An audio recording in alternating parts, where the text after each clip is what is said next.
اما بعد فاعوذ باللہ من الشیطان الرجیم بسم اللہ الرحمن الرحیم وعن النعمان بن بشیر عن حذیفہ رضی اللہ تعالی عنہ قال قال رسول اللہ صلی اللہ تعالی علیہ وسلم تکون النبوۃ فیکم ما شاء اللہ ان تکون لم يرفع اللہ تعالی ثم تكون خلافة على منهاج النبوة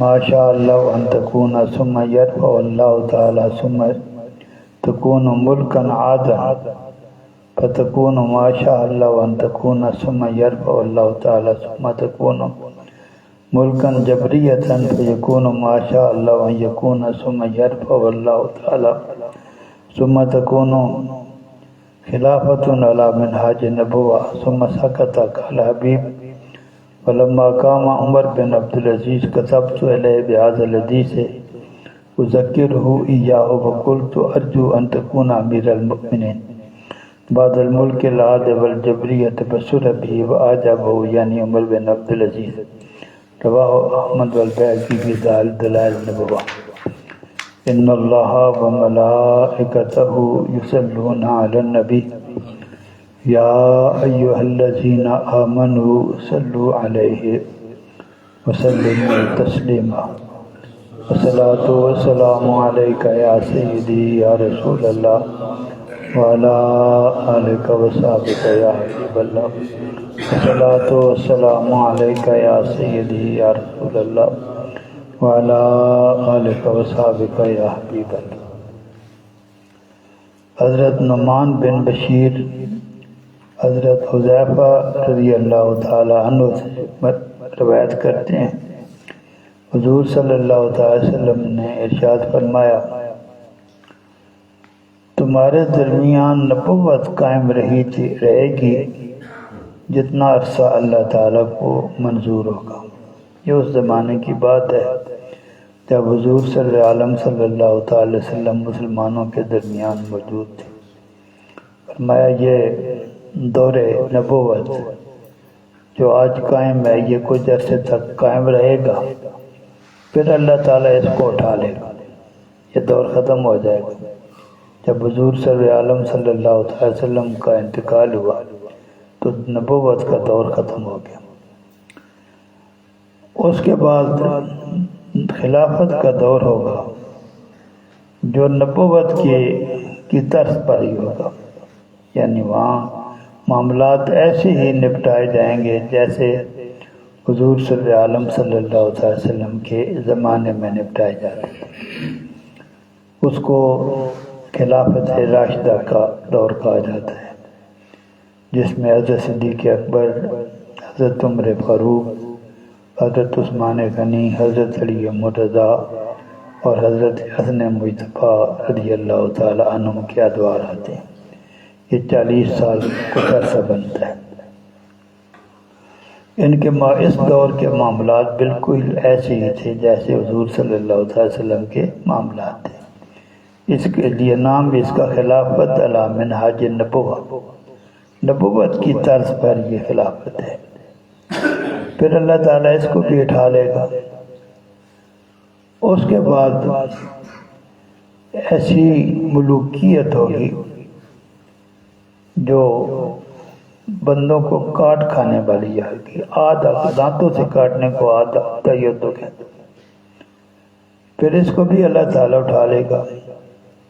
پھر ایسی حکومت ہوگی جو ظلم، جبر اور فساد پر قائم ہوگی۔ دو ایسے کیے ہیں یہ دور جو خلافت علی منہاج نبوت کا نہیں ہے۔ پہلے دور کو خلافت کہا ہے، دوسرے کو ملک جبریہ کہا ہے، یعنی دونوں ظلم پر مبنی ہے، لیکن دوسرا دور جو ہے وہ پہلے سے بھی زیادہ جو ہے وہ ظلم پر مبنی ہے۔ پھر اللہ تعالیٰ اس کو بھی اٹھا لے گا۔ پھر اس کے بعد خلافت علی منہاج النبوہ، یہ درمیان میں ظلم کی بادشاہیں آئیں گی، یہ بھی ختم ہو جائیں گی اور پھر خلافت آئے گی جو خلافت علی منہاج النبوہ ہے۔ یہ حضرت عیسیٰ علیہ السلام نے آنا ہے۔ حضرت عیسیٰ علیہ السلام کے بعد حضرت امام مہدی نے حکومت قائم، حضرت عیسیٰ علیہ السلام کے دور میں اس سے پہلے حضرت امام مہدی نے خلافت قائم کرنی ہے، یہ خلافت علی منہاج النبوہ ہوگی۔ اس کے بعد حضرت عیسیٰ علیہ السلام نے 40 سال حکومت کرنی ہے، یہ خلافت بھی اسی دور پر ہوگی۔ لیکن اس سے پہلے بڑے مظالم ہیں، بڑے فساد ہیں، بڑی تاریکیاں ہیں۔ حضرت عیسیٰ علیہ السلام کی تشریف آوری سے پہلے دنیا پہ بڑی تباہی مچی ہے۔ تو حضور صلی اللہ علیہ وسلم نے فرمایا یہ درمیان میں تھوڑا سا عرصہ اور بھی ہے جس کو خلافت علی منہاج النبوہ کہتے ہیں۔ جب حضور خلافت راشدہ کے بعد بنو امیہ کا دور شروع ہوا، جس میں یزید سے شروع ہوا، اس میں حضرت امام حسین شہید ہوئے، ایسا واقعہ پیش آیا۔ تو اس کے بعد یہ بھی خلافت بنو امیہ ہے، اور خلافت بنو امیہ میں ایک خلیفہ ہیں جن کا نام حضرت عمر بن عبدالعزیز ہے۔ یہ حضرت عمر بن خطاب رضی اللہ تعالی عنہ کی نسل میں ہے۔ ان کا جو دور ہے یہ بڑے باقی شہزادے تھے، اور دن میں کئی پوشاکیں بدلتے تھے، ٹور سے رہتے تھے۔ لیکن جب ان کو خلیفہ بنا دیا گیا تو ان کی ساری زندگی بدل گئی بالکل۔ پھر انہوں نے اپنا آپ بھی چینج کر دیا، اپنے سارے طرز بھی چینج کر دی۔ ان کے دور کو بھی دور خلافت بنو راشدہ سے تعبیر کیا جاتا ہے کہ ان کا دور بھی وہی ہے جیسے جو ایسے تھا جیسے خلافت راشدہ کا دور تھا۔ اسی کے بارے میں حبیب کہتے ہیں کہ جب حضرت عمر بن عبدالعزیز رضی اللہ تعالی عنہ خلیفہ بنے تو میں نے ان کی طرف خط لکھا اور اس میں یہ حدیث پاک لکھی، ان کو یہ حدیث یاد کرائی، اور میں نے ساتھ یہ بھی لکھا کہ مجھے امید ہے کہ آپ کا دور جو ہے وہ خلافت راشدہ کا دور ہو، جس طرح حضرت صدیق اکبر امیر المومنین تھے، حضرت عمر فاروق رضی اللہ تعالیٰ عنہ امیر المومنین تھے، حضرت عثمان غنی امیر المومنین تھے، حضرت علی مرضی، حضرت حسن مجتبی امیر المومنین تھے۔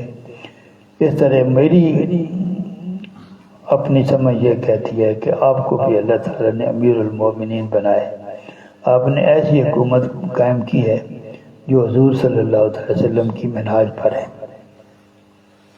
تو اس ظالمانہ حکومتوں کے بعد جو آپ کی حکومت ہے یہ بھی خلافت راشدہ کا حصہ ہے۔ تو حضرت عمر بن عبدالعزیز نے جب یہ پڑھا تو ان کو یہ بہت اچھا لگا اور انہوں نے اس کو بہت پسند کی۔ ظاہر ہے جب آدمی کے بارے میں کوئی اچھی بات کہی جائے اس کو خوش لگتی ہے۔ تو اللہ کا ایک بندہ ان کی خلافت و خلافت راشدہ کا قرار دے رہا تھا، تو خوشی کی بات تو ہے۔ کتاب الفتن، فتنوں کا تو میں نے پہلے آپ کی خدمت میں عرض کیا ہے کہ فتنے سے مراد وہ ایسی مصیبتیں ہیں اور ایسی تکلیفیں ہیں جس میں آپ کا ایمان خطرے میں ہوتا ہے۔ فتنوں کے دور میں آپ کی گاڑی کو کوئی پریشانی ہے، کوٹھیوں کو جو ہے نا آپ کی فیکٹریوں کو کوئی پریشانی نہیں، کس چیز کو پریشانی ہے؟ آپ کے ایمان کو پریشانی ہے۔ اور ان کو حضور صلی اللہ علیہ وسلم نے فتنوں کا دور قرار دیا۔ قرب قیامت کا جو زمانہ ہے وہ فتنوں کا زمانہ ہے۔ یہ حدیث اسی مفہوم کی یہاں آئیں گی۔ عن حذیفہ رضی اللہ تعالی عنہ قال قام فینا رسول اللہ صلی اللہ تعالی علیہ وسلم مقاما ما ترک شیئا یکون فی مقامہ ذلک الی قیام الساعۃ الا حدث به حافظه من حافظه وناسیہ من ناسیہ قد علمه اصحابی هؤلاء وانه لیکون منه شیء قد نسیته فاراه اذکرہ کما یذکر الرجل وجه الرجل اذا غاب عنہ ثم اذا رآہ عرفہ، متفق علیہ۔ یہ حدیث پاک جو میں نے پڑھی ہے یہ متفق علیہ حدیث ہے۔ امام بخاری نے بھی اس کو روایت کی ہے، امام مسلم نے بھی اس کو روایت کی ہے۔ راوی اس کے حضرت حذیفہ ہیں، مشہور صحابی ہیں حضور صلی اللہ علیہ وسلم کی، بہت ساری جو حضور صلی اللہ علیہ وسلم کے راز کی جو باتیں ہیں وہ ان سے ملتی ہیں۔ اس بات کے حدیث کے اندر جو بات بیان کی ہے مسلمانوں کا وہ عقیدہ ہونا چاہیے۔ اس قسم کی حدیث کے باوجود اگر انسان کا عقیدہ یہ ہو کہ جس کا نام محمد یا علی ہے وہ دیوار کے پیچھے کیا ہو رہا ہے اس کو بھی نہیں جانتا، تو مجھے کم از کم اس کی سمجھ نہیں آتی۔ حضور صلی اللہ علیہ وسلم کے علوم سے حدیث کی کتابیں بھری پڑی، بخاری بھری پڑی ہے، مسلم بھری پڑی۔ اس کے باوجود وہ لوگ جو علم حاصل کرنے کے لیے حدیثیں ہی پڑھتے ہیں ان کو بھی حضور صلی اللہ علیہ وسلم کا علم نظر نہ آئے، تو اس کی وجہ میں تو نہیں سمجھ سکتا کیا وجہ ہے۔ حدیث پاک آپ سنیں گے، حضرت حذیفہ فرماتے ہیں کہ حضور صلی اللہ علیہ وسلم ایک مقام پر کھڑے ہوئے ہمارے سامنے، تو حضور صلی اللہ علیہ وسلم نے اس بیان میں جو یعنی آپ نے تقریر فرمائی کہ صحابہ کرام موجود تھے، صحابہ کرام سن رہے تھے، اس جگہ جہاں حضور صلی اللہ علیہ وسلم نے جس وقت جو ہے نا وہ تقریر فرمائی اس وقت سے لے کر قیامت تک، اس وقت سے لے کر قیامت تک حضور صلی اللہ علیہ وسلم نے سب کچھ بیان کیا۔ قیامت تک جو کچھ ہونے والا ہے وہ سب کچھ حضور صلی اللہ علیہ وسلم نے بیان کیا۔ جن کو یاد رہا ان کو یاد رہا، جنہوں نے بھلا دیا انہوں نے بھلا دیا، حضور صلی اللہ علیہ وسلم نے سب کچھ بیان کر دیا۔ جو یہ قیامت تک جو واقعات ہونے والے ہیں وہ جانتا ہے، تو دیوار کے پیچھے کیا ہے وہ نہیں جانتا۔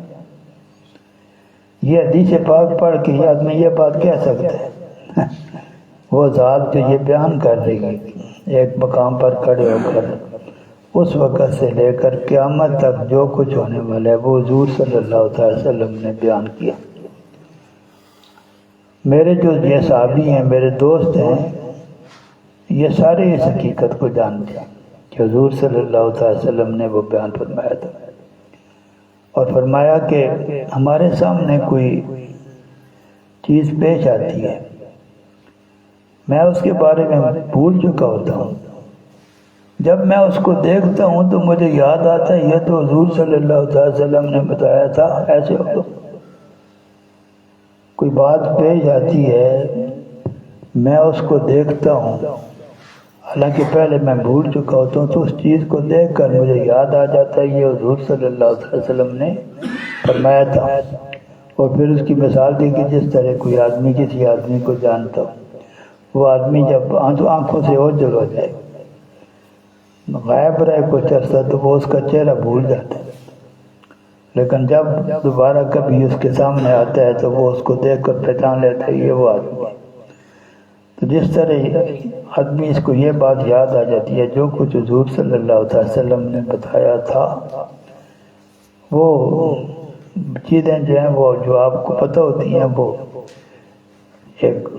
وہ کچھ چیزیں وہ ہوتی ہیں جو آپ کو یاد رہتی ہیں، ذہن میں رہتی ہیں، اور ایک کھانا جو ہے ذہن کا ہوگا جس کو تخت شعور کہتے ہیں، وہ وہاں چلی جاتی ہیں، سٹور ہو جاتی ہیں، تب آپ دیکھتے ہیں تو وہ تخت شعور سے نکل کر سامنے آ جاتا ہے۔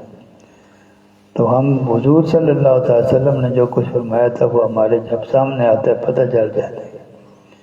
یہ حضور صلی اللہ علیہ وسلم کی حدیث پاک یہ متفق علیہ ہے۔ ان حدیث کی موجودگی میں ایک مسلمان کا عقیدہ جو ہے وہ حضور صلی اللہ علیہ وسلم کے علم کے جو کل قیامت تک جو ہونے والا ہے وہ کیا ہے، وہ غیب نہیں ہے، اللہ تعالیٰ بتائے تبھی پتہ تھا، اور تو کوئی اس کو معلوم کرنے کا طریقہ ہی نہیں۔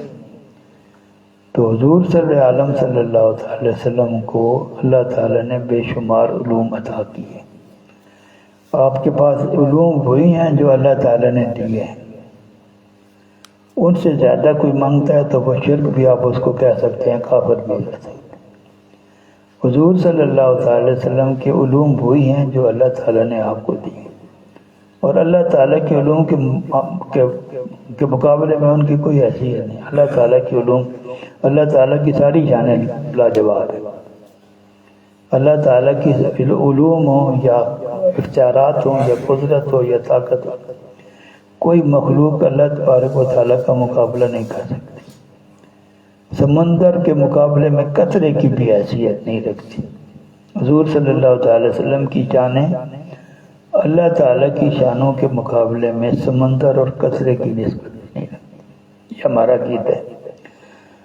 لیکن توحید کو ثابت کرنے کے لیے حضور صلی اللہ علیہ وسلم کو اپنے جیسا جہل ثابت کرنا، یہ توحید ہوتی ہے۔ ایسی توحید سے پھر کیا فائدہ ہے؟ ایسے آدمی پھر مذہب کے بغیر ہی چلتا رہے۔ تو یہ جو احادیث ہیں یہ ہے بنیاد آپ کے عقیدے کی، آپ کے ایمان کی، اس کے ان کے مطابق آپ کا عقیدہ ہونا چاہیے۔ اس سے آگے اگر آپ نکلتے ہیں تو یعنی اگر حضور صلی اللہ علیہ وسلم کی شانوں کو اللہ تعالیٰ کے مقابلے میں کوئی آدمی رکھنا شروع کر دے، وہ تو مشرک ہے، اس میں شک کوئی نہیں۔ لیکن اللہ تعالیٰ نے حضور صلی اللہ علیہ وسلم کو جو شانیں عطا فرمائی ہیں وہ ایسی نہیں ہیں کہ ہم اپنے پیمانوں سے اس کو ماپ سکیں۔ اس کو اللہ تعالیٰ ہی ماپ سکتے، انسان نہیں ماپ سکتا۔ باقر دعوانا ان الحمدللہ رب العالمین۔ دوسرے کا وقت ختم ہو گیا۔ استغفر اللہ